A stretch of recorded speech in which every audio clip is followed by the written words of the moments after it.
Então, precisa. Daqui a pouco abre as portas, saindo gente ali, tu não vai ouvir nada. Você tem que ficar gritando. Testou teu microfone já? Testou? Sim. Jesus, 1, 2, 3.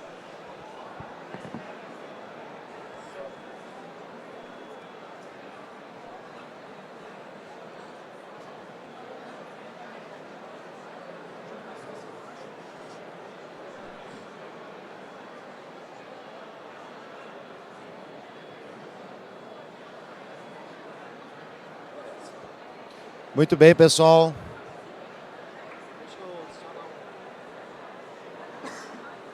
Pessoal, a gente vai começar agora o painel com o Fernando Urrich, então é isso. Vamos lá.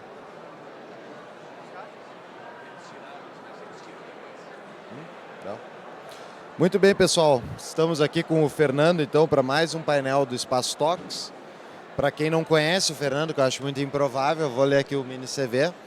Fernando Urrich é Head de Educação na Liberta Investimentos, mestre em Economia em Escola Austríaca pela Universidade Rei Juan Carlos, em Madrid, autor do livro Bitcoin, a moeda na era digital e comunicador no YouTube em canal sobre finanças com mais de 500 mil inscritos. Tudo bem, Fernando? Seja muito bem-vindo novamente. Quer começar, Júnior? Vamos começar então falando algo que está na mídia recentemente, que é o tal do arcabouço fiscal, né? Por que o Brasil tem que ficar se preocupando com o arcabouço fiscal, com o estado das contas do governo? Por que isso é pauta? Bom, primeiro, boa tarde para todo mundo. Prazer estar aqui novamente no FL Talks. A gente esteve no passado aqui, né? E eu estou tendo uma sensação aqui de déjà vu, porque a gente falou sobre isso ano passado, porque a importância do fiscal. Pois nesse momento, essa é a discussão, o tal do calabouço fiscal, o arcabouço fiscal. E por que é importante isso? Porque é alguma regra que vai buscar limitar ou pelo menos controlar a trajetória do endividamento público. Porque se isso não for controlado, essa questão fiscal, o déficit fiscal, é potencialmente inflacionário.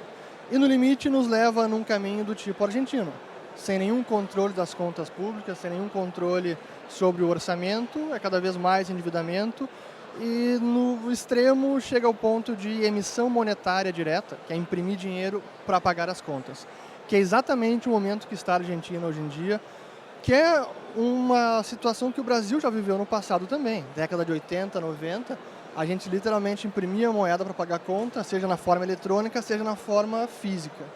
Então essa é a importância do regime fiscal, do arcabouço fiscal, é alguma regra para controlar o gasto público. O arcabouço fiscal, ele tem impacto somente na receita? Eles estão buscando somente tributar mais ou eles vão agir nas despesas?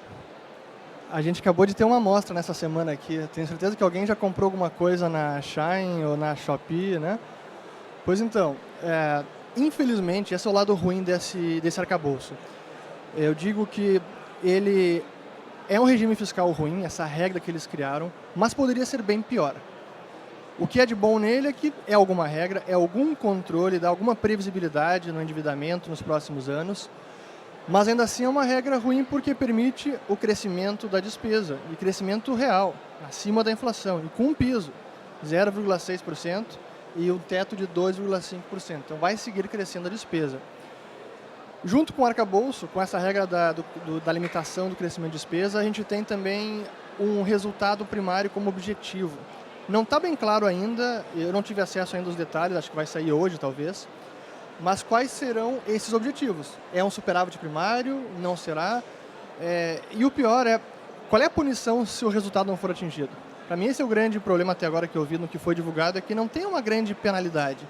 Se não atingir o superávit primário, ao invés de limitar em 70% o crescimento da receita da despesa em relação à receita, vai limitar no próximo ano só em 50%. Mas segue crescendo, então não tem punição. Então, se tivermos 1, 2 anos sem o atingimento desse superávit, ou resultado primário, as despesas podem seguir crescendo, o déficit fiscal pode seguir crescendo e o endividamento também. Então, esse arcabouço do jeito que está é ruim, mas é melhor que nada e poderia ter sido pior. Pô, mas que situação, né? Podia ser pior e a gente fica feliz com a catástrofe, que não é tão grave assim a catástrofe. Ah, qual é o limite do endividamento público brasileiro que a gente vai sofrer de simplesmente não resolver o nosso problema de gastar menos do que arrecada? Essa é uma boa pergunta, né? Qual é o limite do endividamento brasileiro? A gente, digo os economistas, aqueles que têm diploma e aqueles que não têm diploma como eu, a gente costuma definir como uma métrica importante do endividamento público é dívida bruta sobre PIB. Então dá uma noção do quanto que o Estado se endividou em relação à produção da economia. Agora, qual é o limite do Brasil? É 80%? É 90% que chegou ali na pandemia, depois caiu? É 100%? É 120%? Não tem um percentual que diz, não, aqui não pode passar que aí o país entra em colapso. Mas quanto maior, mais delicada é a situação, mais isso vai pressionar a taxa de juros, por exemplo. Não adianta querer baixar a forceps, porque quem está emprestando dinheiro para o governo vai exigir um prêmio maior, vai exigir um juro maior para financiar o gasto público.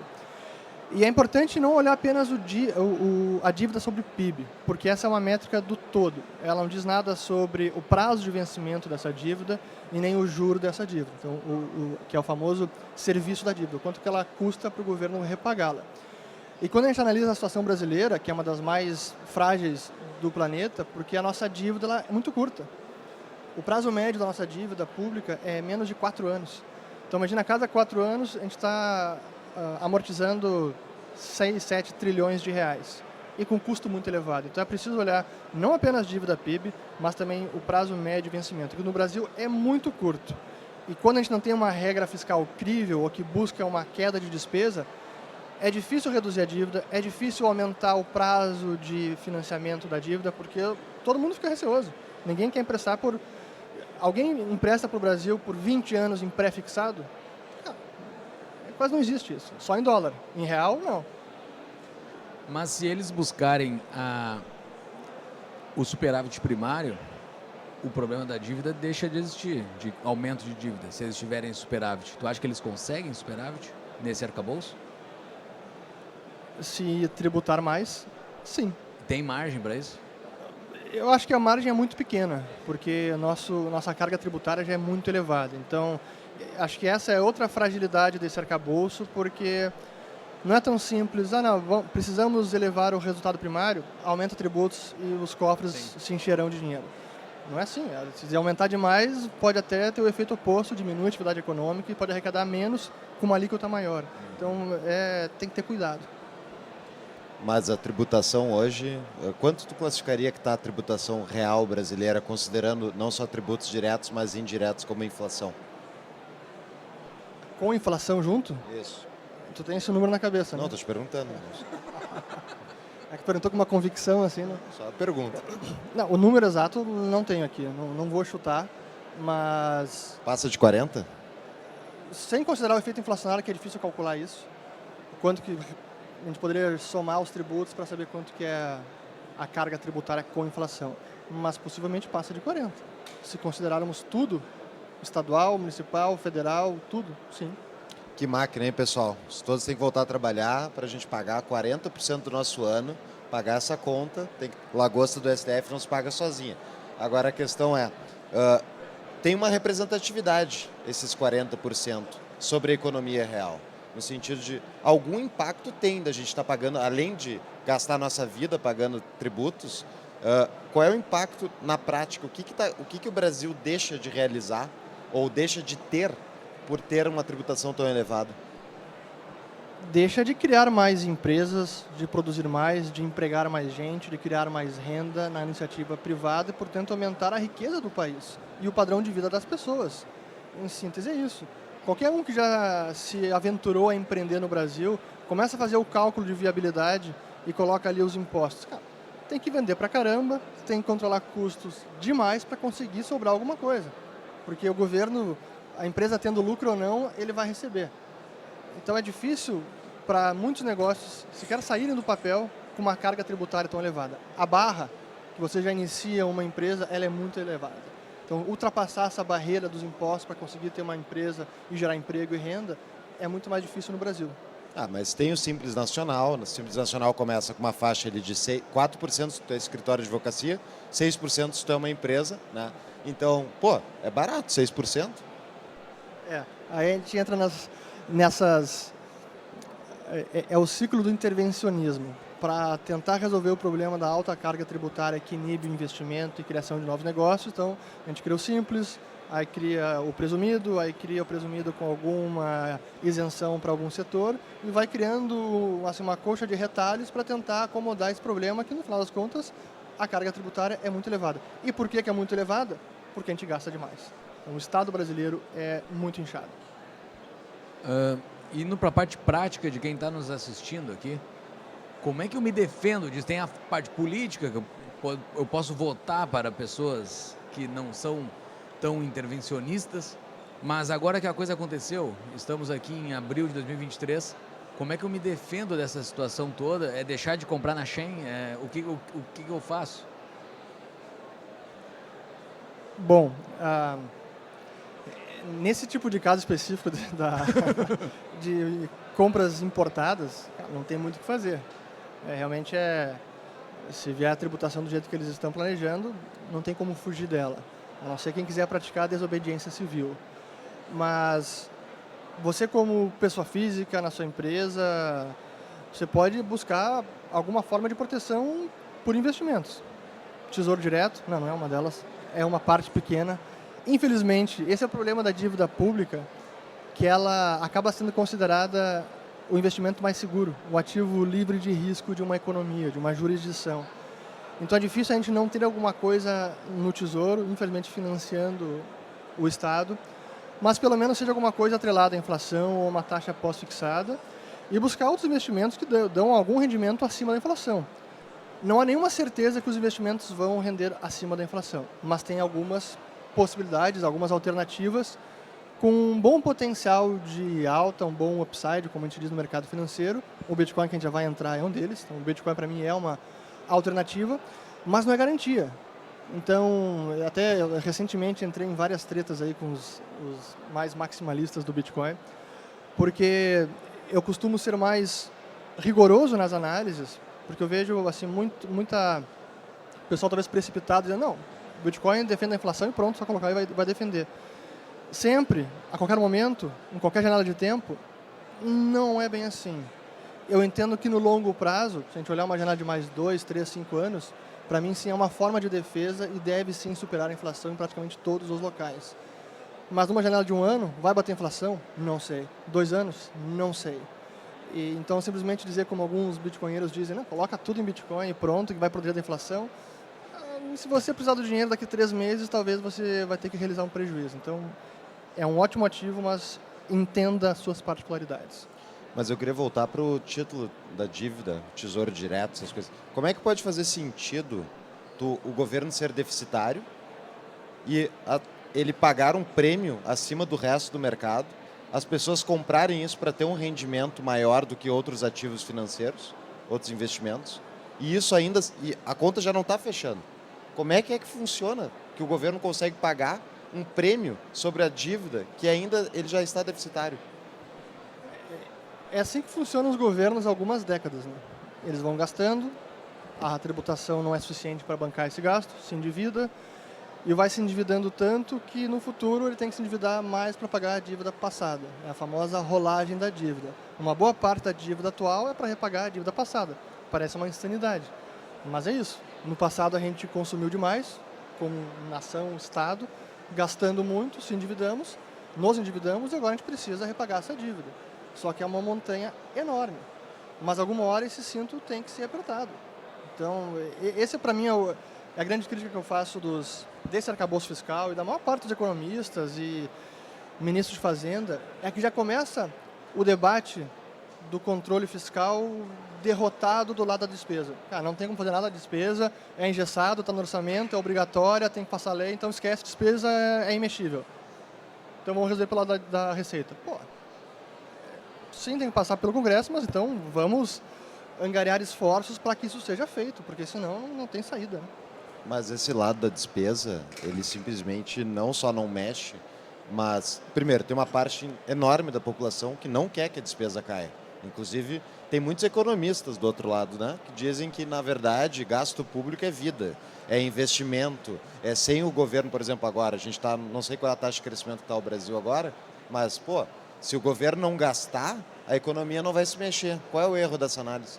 A projeção do FMI para esse ano, que foi divulgada ontem até, ou quarta-feira, é 0,9% de crescimento do Brasil nesse ano. Então, está estagnado. E ano que vem, 1,5%. Vai ser um pouco mais, um pouco menos, não sei. Mas ainda assim vai ser um crescimento medíocre. E com certeza, tem muita gente que se beneficia desse gasto elevado. A começar, aqueles que são os chamados receptores de impostos.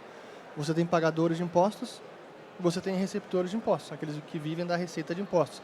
Quem é do funcionalismo público, empresas estatais. E o nível de gasto por funcionário público, e isso vale para todos os setores, executivo, legislativo, judiciário, é muito elevado. Assim, a quantidade de privilégios e de toda, que eu chamo que é a corte, cada deputado aqui no Brasil tem uma corte para si. Isso custa dinheiro. Então, será que nada disso a gente pode mexer? Será que nada a gente pode cortar? Eu discordo, eu acho que tem muito espaço para cortar, mas é preciso, primeiro, como tu falou, Paulo, a gente precisa ter primeiro essa percepção que essa é a via correta. Mas se os economistas já começam nessa via derrotada, ou pelo contrário, dizendo que não deve se mexer na despesa, é difícil resolver esse problema. Então é também convencer a ciência econômica e a opinião pública. Como é que pode ser a ciência econômica tão errada, Ulrich? O que tem nela de tão errado? Assim, não é possível.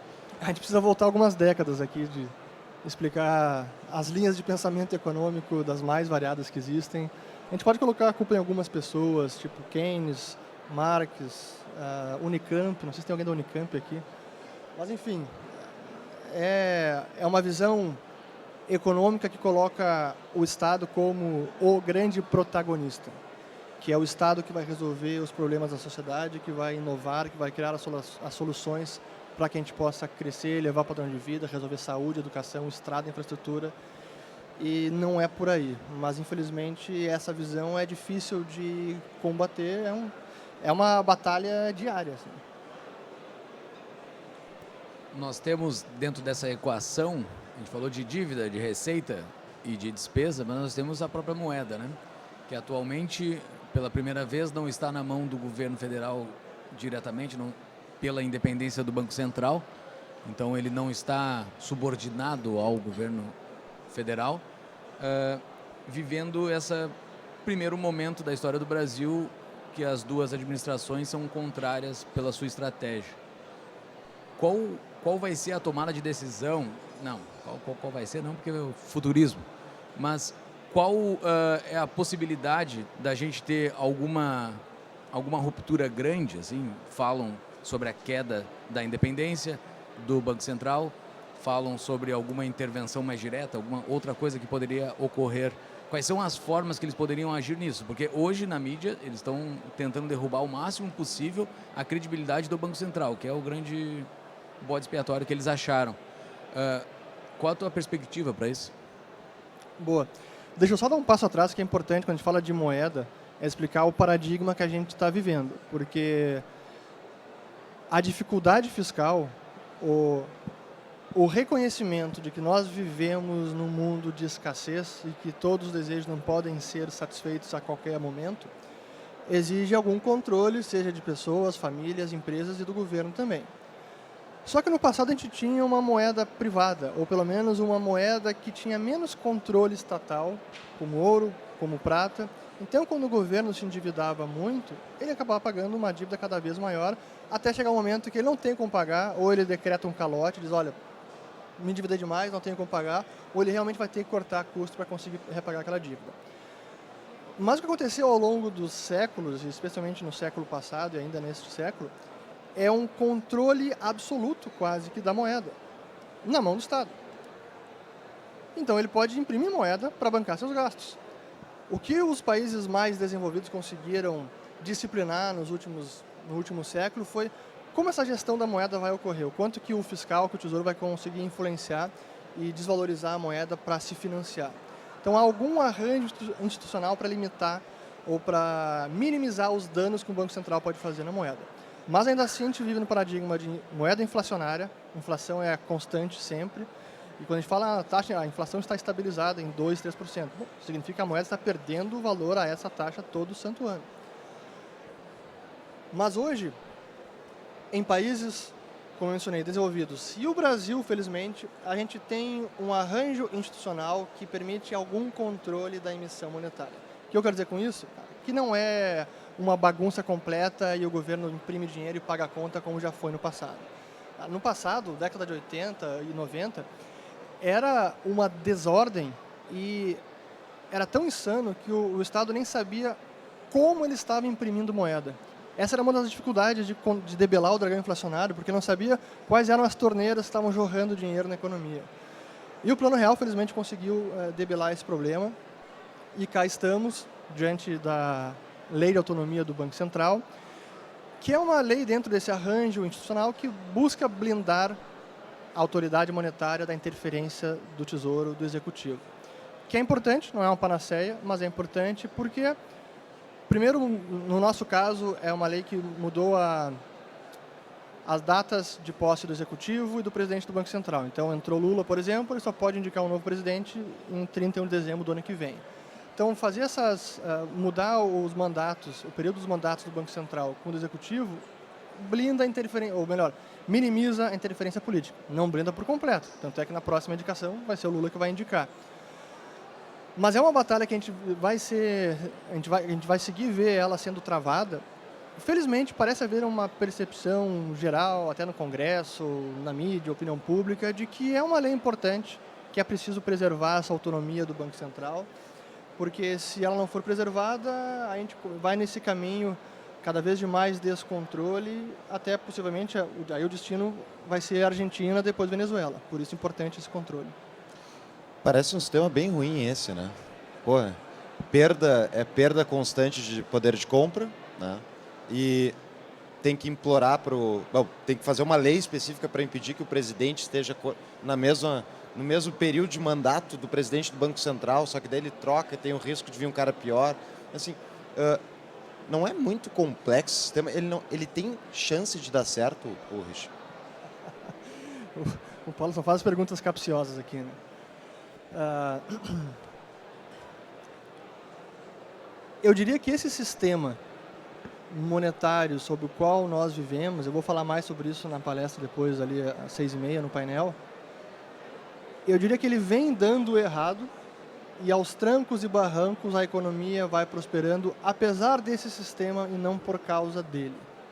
Mas felizmente os seres humanos são muito criativos, são seres adaptativos, a gente consegue se adaptar a situações mais esdrúxulas como foi a hiperinflação no Brasil. Então esse sistema que não funciona e ele é inerentemente instável, acabamos de ver mês passado 2 das 3 maiores falências bancárias da história dos Estados Unidos. Mas como assim? Depois da grande crise financeira, tivemos novamente 2 quebras enormes. Então a gente não consegue resolver esse sistema e realmente ainda não conseguimos. E então, não, o sistema não funciona, mas a economia consegue prosperar apesar dele. Mas tem razões pela qual esse sistema existe, né? Não é à toa. Isso é uma coisa que a gente já falou outras vezes, mas acho que é sempre bom frisar. Não parece ser coincidência que a ascensão do estado de bem-estar social seja justamente no momento que os bancos centrais emergiram também, né? E o governo, o Estado, de forma geral, ele usa o dinheiro da população para comprar eleições, para comprar o poder, o voto, né? Distribuir dinheiro público para ganhar apoio político. E isso não parece ser acidente, né? De ter acontecido isso e a gente estar subordinado aos bancos centrais faz 100 anos e olha o resultado. Esse até complementando o teu comentário e a pergunta anterior, esse é um dos grandes objetivos ou do apelo da inflação pela ótica do governante. Porque a inflação é muito menos impopular. O Roberto Campos dizia que era o crime perfeito. Ninguém é culpado. Então, imprime moeda, a banca financia o gasto estatal, gera inflação, mas quem é o culpado? Quem a gente pode indicar esse cara é o culpado? E a população, em geral, não entende muito como funciona o processo inflacionário, acha que quem aumenta os preços, que é o empresário, ele é o culpado pela inflação, quando ele, na verdade, é vítima também. Então, esse é o grande Essa foi uma das grandes razões pelas quais os governos se apoderaram da moeda por completo para conseguir bancar seu gasto sem precisar elevar tributos, que é muito mais popular. A gente está vendo agora, nesse exato instante. Olha a choradeira, com razão, que a taxação das importações está gerando no Brasil todo. Se for ver, cara, é uma parte da economia minúscula. Mas olha o nível de impopularidade que está gerando, de desgaste que está gerando para o governo. Então imagina se ele tivesse que fazer isso para tudo. E aqui é um microcosmo, Shine, Shopee e outras empresas que vão ser afetadas, consumidores que vão ser afetados. Mas é muito impopular. E a inflação mascara essa impopularidade e mascara também a realidade da escassez dos recursos. Porque parece que, não, então, imprime moeda que a gente consegue financiar. Não, cara, está expropriando recursos da população e obrigando as pessoas a financiar o Estado sem nem ser claro e explícito sobre isso. Voltando para a tua resposta anterior, no finzinho dela tu falaste que o caminho pode ser Argentina e depois Venezuela. É possível isso assim no Brasil? A gente não tem ferramentas para não chegar em situações semelhantes às que eles passaram? Hoje eu diria que sim, temos. Esse não é meu cenário base, eu não acho que esse é o destino, mas esse é o destino se nós não aprovarmos um arcabouço fiscal que realmente traga algum controle, pode não ser o ideal, mas algum controle. Se nós revogarmos a autonomia do Banco Central, aumentar a interferência, e se formos minando um dos aspectos que traz algum controle para a emissão monetária e para o orçamento público, se isso for sendo minado, claro que o destino final é a Argentina, mas eu não vejo isso acontecendo tão cedo, não porque Lula e seus aliados não gostariam, não querem tentar, todo santo dia falar sobre isso, mas porque eu entendo que há algum freio, algum contrapeso contra esses ímpetos. Algum. Perfeito? Não é. Se vai ser durante os 4 anos de mandato, não sei, veremos, e não apostaria todas as minhas fichas que isso não vai acontecer. Por isso é importante diversificar e não colocar todos os seus ovos na mesma cesta. Mas para mim esse não é o cenário base, nós virarmos a Argentina. E até eu discordo do Paulo Guedes quando ele falou que o Brasil... Ele falou, acho que foi numa entrevista, um podcast, que ele dizendo que se fizer coisa errada, o Brasil em 6 meses da Argentina, em um ano e meio, Venezuela. Há uma licença poética, assim, da parte dele. Não acho que é o caso, mas se fizermos assim, entrarmos numa sucessão de equívocos de política econômica, esses são os destinos finais. O que é esse contrapeso que nos protege disso? É o Centrão? A gente tem que acreditar no Centrão? Ele que vai nos salvar? Sim, infelizmente. É o Centrão, a imprensa, com todos os seus defeitos, é a opinião pública, é o empresariado, são entidades de classe, é todo mundo expressando a sua indignação, a sua crítica, a sua oposição. Então eu não acho que eles vão conseguir patrolar tudo o que gostariam, mas é um contrapeso frágil. Assim, não dá pra gente... tá tudo tranquilo, vamos seguir tocando nossa vida, vou sair das redes sociais, não vou mais opinar, não preciso nem votar, vou ficar tranquilo que vai dar tudo certo. Não dá, assim, aquela velha história o preço da liberdade é a eterna vigilância. Então, a gente precisa estar sempre com a guarda levantada. Mas a moeda estatal, essa coisa maravilhosa que já teve tantas no Brasil, não deu certo, né? Até agora estamos vendo o real perdendo valor gradativamente, cada vez mais. E ainda assim é a menos pior de todas. Trouxe alguma estabilidade. É incrível. O Estado tem 2 coisas que ele ganha de manipular a moeda, né? Diretamente. Tem a inflação, que eu gostaria de entrar depois, mas antes tem a senhoriagem. Consegue explicar para nós o que é a senhoriagem e como é que o Estado se beneficia disso?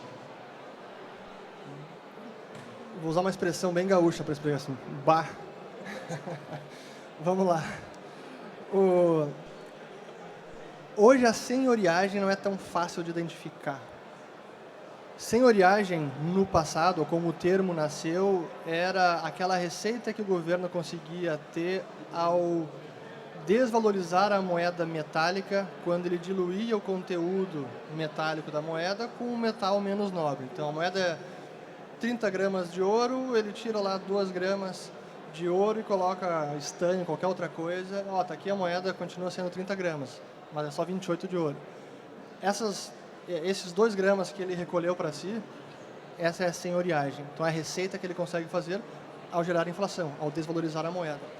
Hoje isso não é tão visível porque é muito mais complexo a criação de moeda, envolve o Banco Central, envolve o próprio sistema bancário comprando a dívida pública no chamado mercado primário. Então, não é tão fácil assim mensurar essa senhoriagem, mas que ela existe, mas está muito mais camuflada do que antes. Sim, hoje eles conseguem digitalmente criar reais, né, criar reservas bancárias que vão resultar em mais reais na economia. Pô, e qual é o custo de apertar uns botõezinhos ali? Esse é outro grande mal da moeda estatal moderna, é que já não tem mais nem custo de criação de moeda, ou quem diria no passado, não tem mais nem custo de falsificação da moeda. Porque, como tu comentou, é tudo no teclado. Eu explico isso para as pessoas e alguns acham que eu exagero, que é apenas uma analogia extrema, mas a criação de dinheiro hoje pelos bancos centrais, quando eles compram ativos no mercado, fazem as políticas de afrouxamento monetário, que é criar dinheiro e injetar liquidez, o cara está lá sentado, vou citar o exemplo do Fed de Nova York, o Banco Central de lá. Tem um operador sentado numa mesa com seu computador na frente, ele pega o teclado e escreve 20 bilhões de dólares, Enter, e criou 20 bilhões de dólares. Ah, não, é 45, então peraí, apaga. 45 bilhões de dólares. E é assim. É assim que se cria dinheiro eletrônico hoje em dia. Então, é claro que é muito mais fácil desvalorizar a moeda também por essa via, até porque a moeda hoje ela é quase toda na forma eletrônica. Né? E o que é a inflação? Esse é outro debate.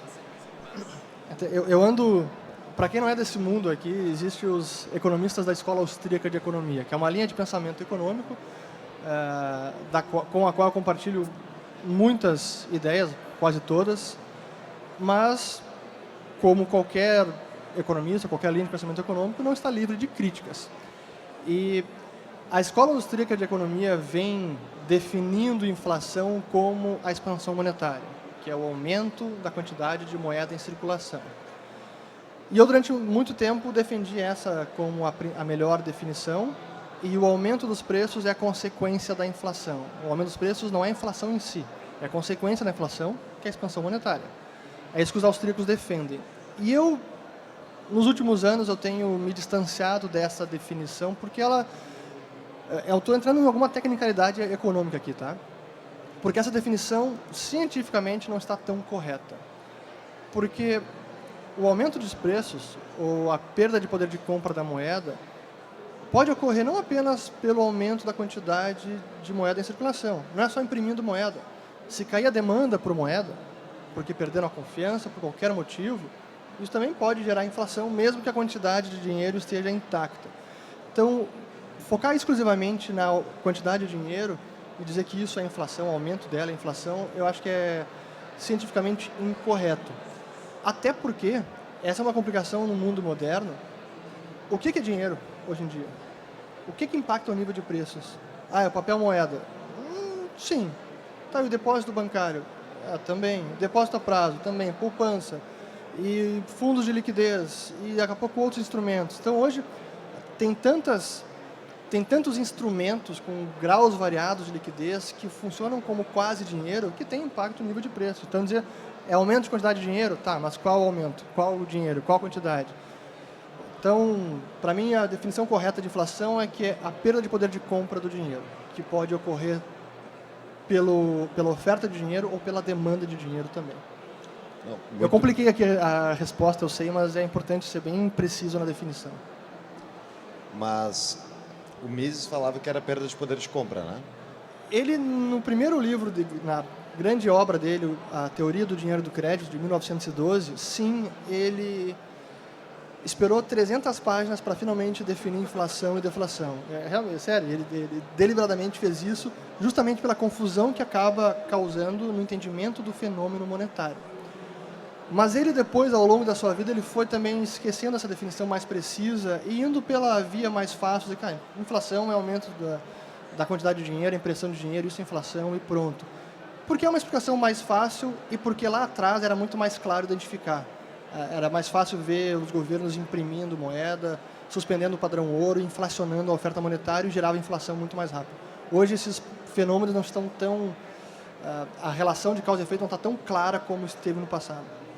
Mas essas definições que tu falou sobre o que é dinheiro de fato, não se ampliou, os tipos de dinheiro não se ampliaram e criaram essa confusão justamente porque o dinheiro tradicional, especialmente o estatal, que daí dominou, né, passou a ser o estatal, ele perde valor constantemente e as pessoas acabam tendo que monetizar outros instrumentos, outros ativos ou transformar outras coisas em dinheiro para conseguir, enfim, manter algum poder de compra ou para depositar dinheiro e conseguir preservar o valor no tempo?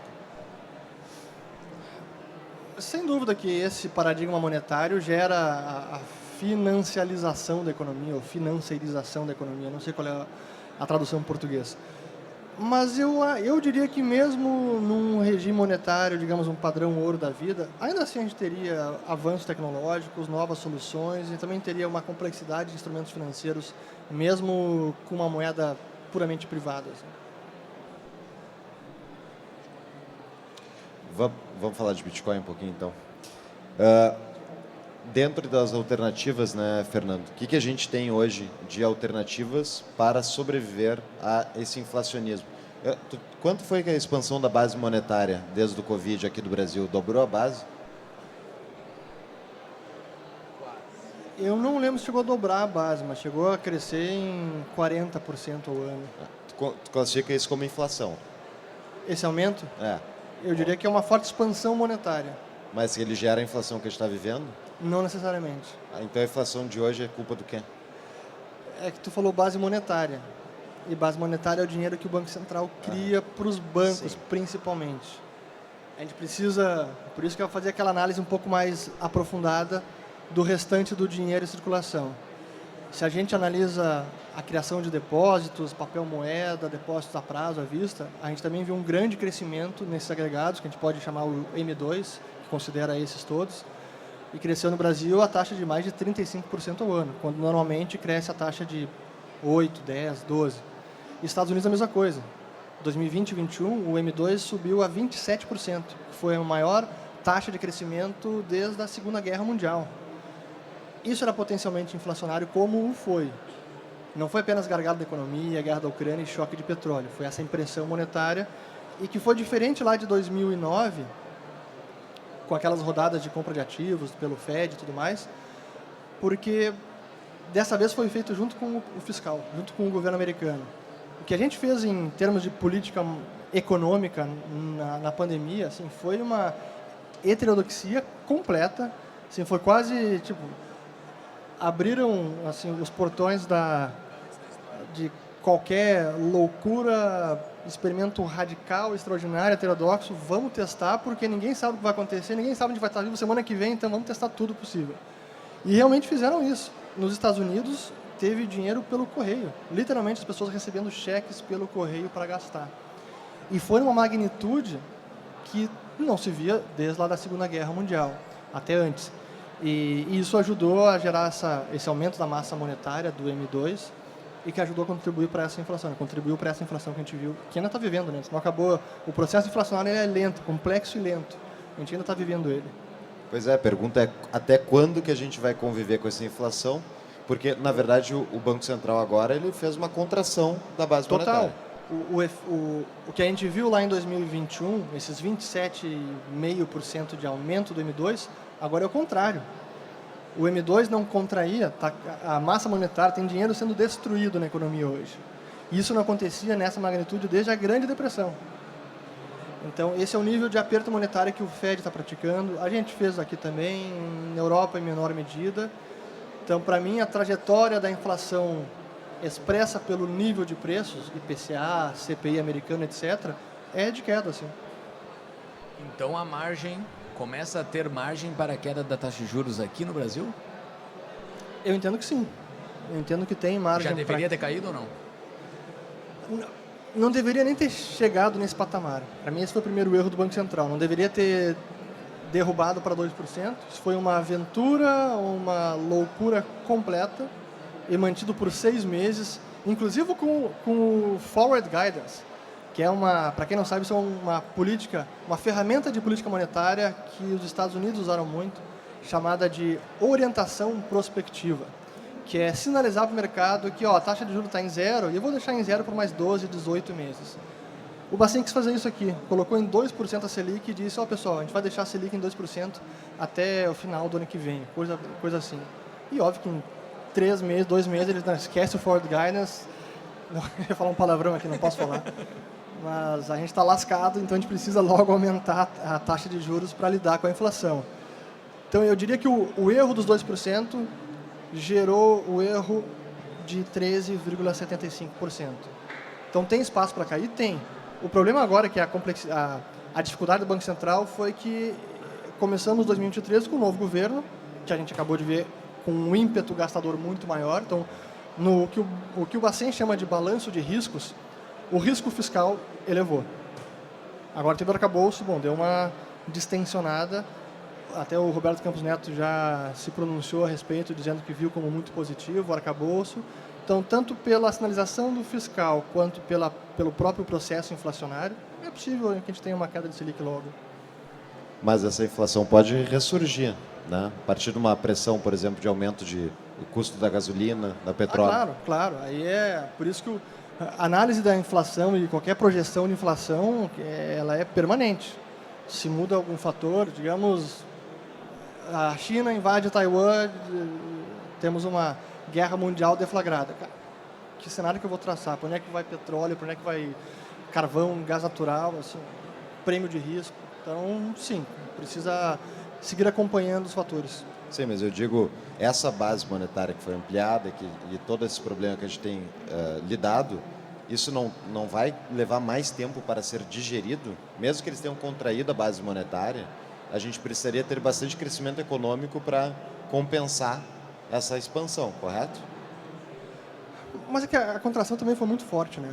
Então, eu diria que a gente já está mais para o final desse processo inflacionário do que desse inflacionário agudo, que foi essa inflação elevada no mundo inteiro que a gente teve no ano passado e ainda temos. Então, já está mais se encaminhando para o final desse processo. Mas se muda alguma coisa, se resolvem baixar juros demais e querer estimular a economia, a gente pode reiniciar um processo inflacionário. Claro que tem outros fatores, e por isso que eu volto naquela análise da inflação pelos austríacos, às vezes ela é até superficial, porque foca demais na moeda. Eu digo que os austríacos focam demais na moeda e de menos no restante da economia. E os demais economistas focam de menos na moeda, ou quase que ignoram por completo e só focam no restante da economia. É preciso buscar um meio termo, porque o choque de petróleo é inflacionário. Se seguirmos nessa tendência de desglobalização ou de desintegração do comércio internacional, a gente está vendo aí Lula se aliando cada vez mais com China, falando besteira, esses blocos regionais se formando, isso também é inflacionário. É menos crescimento mundial, é menos ganhos de produtividade que a gente teve nas 3 décadas anteriores, e são fatores inflacionários. Mas são fatores inflacionários suficientes para gerar uma inflação do tipo 10%, 15%, como foi em dólar no ano passado? Eu diria que não. Mas talvez para manter a inflação num patamar mais elevado do que foi no passado. Acho que essa é uma premissa bem plausível. Nível de inflação global, 1,5%, 2%, talvez tenha ficado para trás por algum tempo. Talvez. Mas a inflação... A gente vive num mundo deflacionário. O capitalismo gera mais coisas do que o tempo destrói, digamos assim. Então, a gente deveria estar tendo redução constante de preço. E a gente tem um aumento de preço. A inflação não é muito maior do que a gente está enxergando? Sem dúvida, é isso mesmo. O crescimento econômico ele é deflacionário por definição. A economia produzindo mais, uma maior produtividade, significa que o preço das coisas fica cada vez menor. Mas isso não acontece porque a pressão pelo lado da moeda é enorme. Então, sim, a expansão monetária que está sendo gerada por trás para compensar os efeitos deflacionários do crescimento econômico é brutal. Por isso, inflação de 4,65% foi o último PCA. Né? Não, a minha pergunta mais é porque as pessoas estão olhando isso, tá? O que eu faço na prática? Onde é que eu vou? Para onde é que tu faz? Tu falou um pouquinho antes de Tesouro Direto, uma participaçãozinha, mas tem muita gente que enxerga criptos, de forma geral, como uma maneira de se proteger. E se tu bota desde a criação de qualquer criptomoeda quase, tu bota ela contra o dólar, elas tiveram um desempenho de valorização ao longo dos anos. Mesmo várias que são consideradas shitcoins, tiveram uma apreciação versus o dólar. Tu vai traduzir o que é shitcoins? Não, altcoins, alternative coins, não Bitcoin, né? Mas vamos lá. É uma alternativa válida buscar se refugiar em criptos? Vamos entender da seguinte maneira. Se o dinheiro é a moeda de conta, é a unidade de conta, a régua, entre aspas, que mede tudo, ele é o denominador de tudo. Se o denominador vai sendo inflacionado, vai sendo desvalorizado, isso tende a valorizar todo o restante precificado nessa moeda. Então, a moeda perdendo o poder de compra ao longo dos anos, das décadas, isso tende a valorizar qualquer ativo. É imóveis, é ouro, é ações de empresas, é o Bitcoin também. Mas dentro de cada ativo é preciso entender a particularidade de cada um. Por exemplo, o ouro tem uma oferta rígida. O ouro está limitado pela natureza, tem lá suas reservas, as descobertas, as não descobertas. Daqui a pouco a gente vai conseguir minerar em Marte ou meteoro, sei lá. Mas é limitado. Imóveis é limitado pela nossa produção, a capacidade produtiva, pelos recursos escassos da natureza.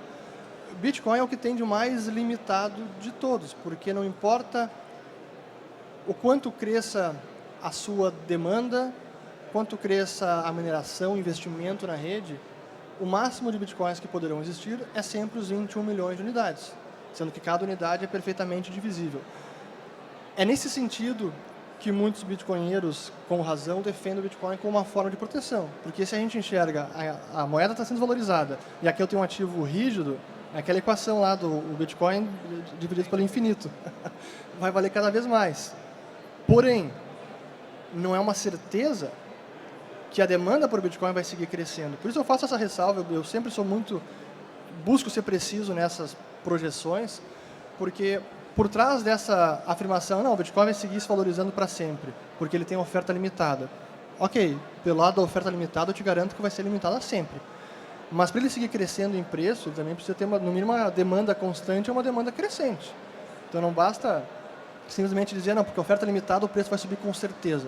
Não há certeza. Tem uma boa probabilidade, mas não há certeza. É comparativo com outros ativos. Claro.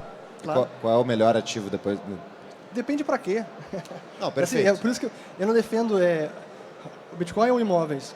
Os dois, o Bitcoin ou tesouro direto. Cara, os dois, quanto menos tesouro direto, melhor. O Bitcoin ou crédito privado. Não, qualquer coisa que seja. Ok, mas comparativo ao longo do tempo. O que vai atrair mais... Quais são as características que mais vão atrair as pessoas para reterem valor naquilo? Não vai ser aquela que é a propriedade, que é a melhor propriedade? O melhor tipo de ativo? Em tese, sim.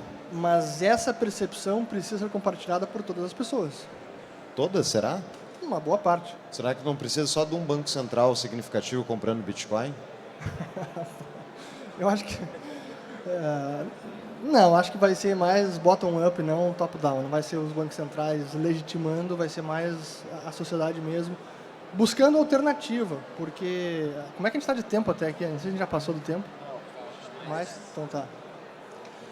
Porque a gente está vivendo num sistema financeiro cada vez mais cercado, onde a gente não consegue escapar para nenhum lado. Sim, eu digo que ironicamente, o último vestígio de liberdade plena que há no sistema financeiro hoje, liberdade no sentido que você pode fazer o que quiser com esse instrumento financeiro, é o papel moeda. Então, a moeda impressa pelo Estado é esse instrumento de liberdade. No momento que o papel moeda for abolido, que é uma coisa que vários economistas defendem, seja por decreto, seja pela própria prática, ele está sendo cada vez mais descartado. Eu não uso papel moeda nunca, quase nunca. Isso vai significar que a gente não tem muito para onde escapar. E se o governo entra, e bancos centrais entram numa tendência de muita desvalorização, por qualquer que seja a justificativa, a gente não tem outra alternativa a não ser algo como o Bitcoin, ou um ouro também, que é outro ativo. Mas no nosso mundo digital, para mim, o Bitcoin tem características superiores à do ouro. Semelhanças importantes, mas vantagens em relação ao ouro, à natureza digital, à custódia, à transferência por conta própria. Então, eu respondi a pergunta, dei uma volta grande aqui, não sei se eu respondi. Está tentando fugir de dizer que o Bitcoin é melhor que os outros, mas tudo bem. Não. Ele quer que tu fale isso a todo... Mas vamos lá. Para mim, sim, é melhor, mas o importante não é defender o Bitcoin, o Bitcoin acima de tudo. O importante para mim é o princípio que hoje ele representa, que é a liberdade. Por isso que a gente está aqui, o Fórum da Liberdade. É a liberdade de produzir moeda e a liberdade de escolher moeda. E que a gente tenha novamente um ambiente de concorrência no sistema monetário como foi ao longo da história. Sempre com alguma intervenção de governo, soberanos, reis, imperadores, sim, mas com um amplo grau de liberdade. É isso que para mim o Bitcoin representa, é isso que a gente deve buscar, é liberdade. Se o Bitcoin, nessa concorrência monetária, vai ser a moeda do planeta daqui 50, 100 ou 200 anos, eu não tenho ideia. E aí a gente pode entrar para o debate das shitcoins, porque esse é o grande ponto. É um local para inovação. A moeda precisa estar constantemente sendo inovada. Pode ser a própria moeda que foi adotada como a principal, o Bitcoin, porventura seja ele, ou qualquer outra. Então, para mim, o fundamental é um ambiente de concorrência e de liberdade para inovar. Hoje, olhando o que a gente tem no mercado, o Bitcoin, shitcoins estatais, shitcoins, para mim ele é o que reúne as melhores propriedades para ser a moeda do planeta e do futuro. Se vai seguir retendo essas propriedades ou se algo superior a ele vai ultrapassá-lo daqui 100 anos, não tenho a menor ideia, não tem como ninguém prever. Falar um pouquinho mal de Bitcoin aqui, então. É possível que esses cerceamentos que estão ocorrendo agora para a aquisição do Bitcoin de uma forma mais pulverizada, não a forma mais técnica, que é bastante complexa de conseguir Bitcoin, possa interferir bastante na tecnologia, no desempenho da tecnologia futura ou no desempenho do preço especificamente do Bitcoin, porque as corretoras estão todas aos pouquinhos sendo rastreadas e cerceadas para que novas pessoas possam aderir ao sistema, né? Tu acha que isso pode impactar drasticamente, negativamente no Bitcoin? Mais regulação, tu diz? Restrição? Restrição, Pode. ataque a corretoras, fazendo com que corretoras fiquem cada vez mais restritas para transacionar Bitcoin e também rastrear de onde que veio esse dinheiro, utilizando via sistema? Sim. O resumo, a resposta sucinta, sim, pode impactar. Negativamente? Sim. Desde sempre, eu nunca fui um ingênuo em achar que o Bitcoin é uma tecnologia bacana, vai ser adotada porque é muito legal e os governos, bancos centrais vão abraçar e receber de braço aberto. Vão deixar que a gente seja livre. Não, não vai ser assim. E sim que esse tipo de restrição é uma forma de tentar controlar de alguma maneira. Isso tende a crescer. No Brasil, a gente já tem muita regulação para esse setor. Para mim, aquela peça da Instrução Normativa da Receita Federal, IN 1888, de 2018, ela exige das corretoras sediadas no Brasil, basicamente, entregar mensalmente o seu banco de dados com todas as informações de tudo que aconteceu lá. Então, isso, para mim, primeiro é uma intrusão na privacidade das pessoas enorme. Mas, então, esse nível de monitoramento já está acontecendo. Ele pode crescer? Pode. Sem dúvida que pode. No Brasil, na Europa, Estados Unidos, na Ásia, na China. Por isso que eles querem a moeda digital de Banco Central, especialmente os regimes mais autoritários, como China. Mas, sim, acho que essa perda de privacidade e de liberdade é o que os governos vão lutar a favor, sempre, contra as alternativas livres. A questão, o Bitcoin não é muito difícil de ser adotado? As pessoas têm dificuldade de tomar posse dele? Tudo isso pela parte tecnológica. Sim, ainda requer algum aprendizado para conseguir manuseá-lo, saber guardar com segurança, custodiar, transferir. Quem já está nesse mundo certamente já fez alguma transação de um volume maior e apertou enviar e ficou suando frio ali para ver se o Bitcoin realmente ia parar do outro lado da carteira. Mas é uma questão também de tempo, de aprendizado, de familiarização. Assim, à medida que as gerações vão passando, isso vai sendo muito nativo, né? Isso vale para qualquer tecnologia. A primeira vez que eu configurei um e-mail, cara, era um parto. Quando conseguia configurar. Primeiro configurar, se conectar na internet. Estou falando de 95. ProSempa, via RS. Alguém aqui foi cliente da Via RS, provedor de internet? Cara, era terrível. Enfim, estou tangenciando aqui o assunto. Mas apenas o ponto para fazer é, como qualquer tecnologia, ela vai sendo adotada, vai sendo mais bem entendida e vai sendo adotada cada vez de forma mais amigável. Até chegar ao ponto em que é tão fácil de usar e que ninguém nem precisa pensar em como funciona, como é segurança. Como é qualquer tecnologia. Ninguém é expert em internet, em telefone móvel, em carro, em avião, e todo mundo usa essa tecnologia sem nenhum problema. E tu é um otimista com o futuro da moeda e dos indivíduos usando moedas livres ou não? Sim, sempre, mas lembrando que o futuro é incerto por natureza. Como dizia o meu professor Jesus Huerta de Soto, o futuro não é um porvenir, é um por a ser. Então, o futuro não vai chegar. Ele está aí para ser feito por todos nós e todo mundo que defende a liberdade deve se engajar junto nessa batalha. Muito obrigado. Obrigado. Muito obrigado.